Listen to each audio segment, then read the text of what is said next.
Narasapuram black metal క్వారీలో bomb blasting, పర్యావరణ కాలుష్యం.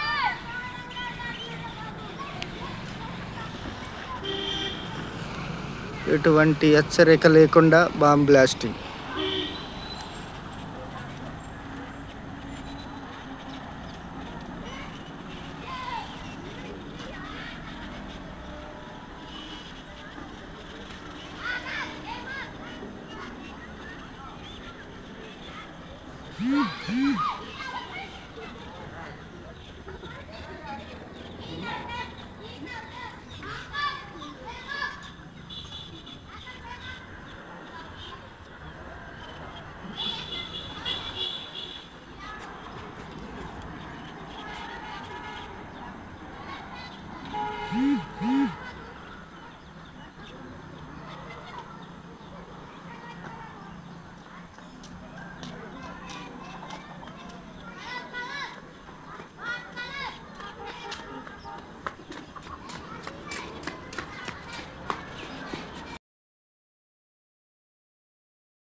సార్, నా పేరు బల్లెం గంగభవాని, మాది దిర్శనపల్లి గ్రామం.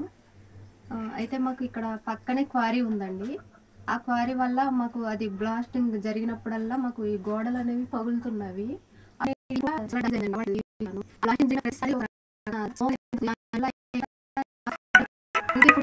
దానివల్ల ఎటువంటి సమస్యలు కూడా అవుతున్నాయి. నాకు కూడా ప్రాబ్లమ్ అనుకుంటున్నాను.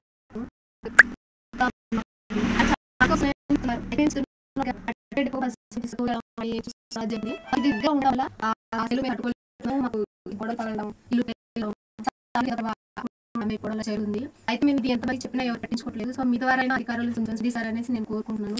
దయచేసి మాకు మంచి జరిగేలా చూడండి. మీ దగ్గర ఏ అధికారులు రాలేదమ్మా? వస్తున్నారు, చూసి వెళ్ళిపోతున్నారు సార్. ఏం పట్టుకోవట్లేదు. బాంబు బ్లాస్టింగ్ మీకు చెప్తున్నారు? బాంబు బ్లాస్టింగ్ చేస్తున్నారు ఏం చెప్పట్లేదు. ఎప్పుడు పడితే సరే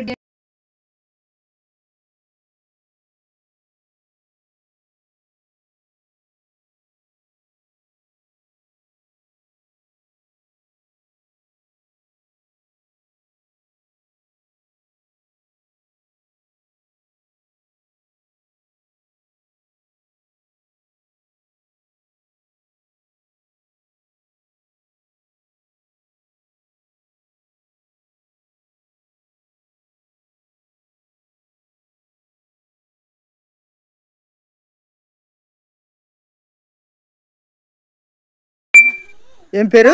పొడే జోగమ్మ అండి. మా ఇల్లు మొత్తం ఈ కోరి గురించి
ఆదివాసీ సంక్షేమ పరిషత్ ఆధ్వర్యంలో మరి గత కొంతకాలంగా రంపచోడవరం డివిజన్ వ్యాప్తంగా తిరుగుతూ పలు గ్రామాలు తిరుగుతూ ఆదివాసీ హక్కుల చట్టాలపై అవగాహన కల్పిస్తూ తిరిగినటువంటి సందర్భం ఉన్నది.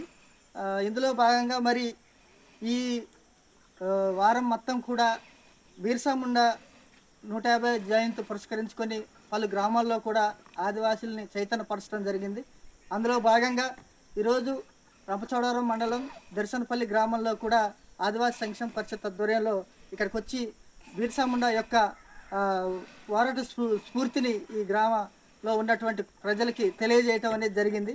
అయితే ఈ సందర్భంలో ఈ గ్రామంలో ఉండేటటువంటి ప్రజలు మా దృష్టికి కొన్ని సమస్యలు తీసుకొచ్చారు. అది ప్రధానంగా ఏంటంటే పక్కన బోడుకొండ అని ఉంది, అక్కడ ఒక క్వారీ నడుస్తుంది. అది ప్రస్తుతానికైతే నరసాపురం పేరుతో చూపిస్తున్నారు, మాకు సంబంధం లేదు. కానీ మా గ్రామంలో నరసాపురానికంటే మా గ్రామంలోనే ఎక్కువ డ్యామేజ్ జరిగిందని చెప్పేసి వాళ్ళు ఇల్లు తిరిగి వాళ్ళ ఇల్లు ఎలా బాంబు బ్లాస్టింగ్ వల్ల జరిగినటువంటి బాంబు బ్లాస్టింగ్ వల్ల జరిగినటువంటి ఇల్లు ధ్వంసమయ్యాయి అన్నీ కూడా చూపించడం జరిగింది. వాటన్నిటిని కూడా మరి వాళ్ళ కోరిక మేరకు వీడియో తీసుకోవటం, ఫోటో తీసుకోవటం జరిగింది. వాళ్ళు ఏం కోరుతున్నారంటే మాకు ఇప్పటివరకు ఎవరు కూడా మాకు న్యాయం చేయలేదు, ఎంతో కష్టపడి డబ్బులు పెట్టి కట్టుకున్నటువంటి ఇళ్ళన్నీ కూడా శిథిలావస్థకు చేరిపోయాయి, ఎప్పుడు ఏ రాయి వచ్చి మీద పడుద్దో అర్థం కావట్లేదు, ఎప్పుడు ఏ గోడ కూలిపోద్దో అర్థం కావట్లేదని వాళ్ళు భయభ్రాంతులకు గురి చేయడం జరిగింది. అంతేకాకుండా మేకలకి ఇతర పశువులకి బయటికి వెళ్ళేటటువంటి సందర్భంలో ఏ సమయంలో బాంబులు వేస్తారో కూడా అర్థం కాదు. ఆ బాంబులు వేసినప్పుడు ఒక రకమైనటువంటి వాసన వస్తుంది, ఆ వాసన వల్ల ఊపిరి పీల్చుకోలేక అనేక ఇబ్బందులు పడుతున్నాం. మా దగ్గర పెద్ద మనుషులు ఉన్నారు, వయసు మీద వాళ్ళు ఉన్నారు, వాళ్ళు కూడా బాంబు బ్లాస్టింగ్ సమయంలో ఇబ్బంది పడుతూ ఉన్నారని చెప్పేసి వాళ్ళు అనేక ఆవేదనలు తెలియజేయటం జరిగింది. వారు ఏం కోరుతున్నారంటే ఆదివాసీ సంక్షేమ పరిషత్ ద్వారా అధికారులకు మా యొక్క సమస్యలు వాళ్ళ దృష్టికి తీసుకెళ్ళి న్యాయం చేయాలనేటటువంటి ఒక ప్రధానమైన అంశాన్ని మా ముందుకు తీసుకురావడం జరిగింది. గతంలో నరసాపురం గ్రామస్తులు కూడా ఈ విషయం మీద ఆదివాసీ సంక్షేమ పరిషత్ని కన్సల్టేషన్ చేయడం జరిగింది. మరి వారి తరఫున కూడా మేము గతంలో ఐటీడీ అధికారులకు కానీ జిల్లా కలెక్టర్ కానీ వీళ్ళందరికీ కూడా మేము ఫిర్యాదు చేస్తున్నాం. మరి దర్శనపల్లి గ్రామస్తులు ఎవరైతే ఈ క్వారీ వల్ల నష్టపోతున్నట్టు వారు ఉన్నారో వాళ్ళ యొక్క సమస్యలను కూడా మేము కలెక్టర్ గారి దృష్టికి, ఐటీడీ పిఓ గారి దృష్టికి, అదేగా మైన్స్ అండ్ జియాలజీ వారి దృష్టికి తీసుకెళ్తాం. ఇక్కడ ప్రధానంగా జరుగుతున్నటువంటి ఒక తప్పిదం ఏంటంటే బాంబ్ బ్లాస్టింగ్కి వీళ్ళకి పర్మిషన్ లేదు, అదేవిధంగా ఎంత బాంబ్ బ్లాస్ట్ చేస్తున్నారనేది ఇక్కడ లెక్కలు లేవు. కానీ ఇక్కడ దర్శనపల్లి గ్రామస్తులు ఎంత సఫర్ అవుతున్నారనేది ఈరోజు మా బృందం ఇంటింటికి వీళ్ళు తిరిగి చూసింది.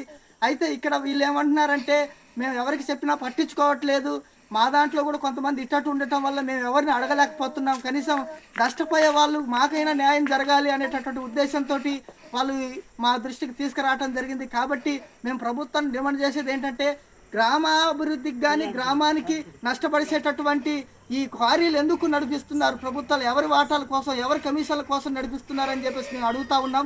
తక్షణమే ఈ నరసాపురం క్వారీ పేరుతో జరుగుతున్నటువంటి బాపనమ్మ క్వారీ కావచ్చు, కామోజీ రాజేశ్వరి క్వారీ కావచ్చు, తక్షణమే మూసివేసి పర్యావరణాన్ని కాపాడాలి, అదేవిధంగా ఆదివాసీ ఇళ్లను కాపాడాలని చెప్పి వాళ్ళకి న్యాయం చేయాలని చెప్పేసి ఆదివాసీ సంక్షేమ పరిషత్ డిమాండ్ చేస్తూ ఉంది.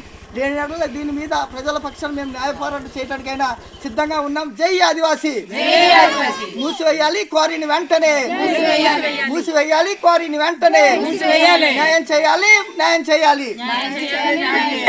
జై ఆదివాసీ, జై ఆదివాసీ, జై బిర్సా ముండా, జై బిర్సా ముండా. ఆదివాసుల ఐక్యత, ఆదివాసుల ఐక్యత. ఇప్పుడు పుట్టాలి.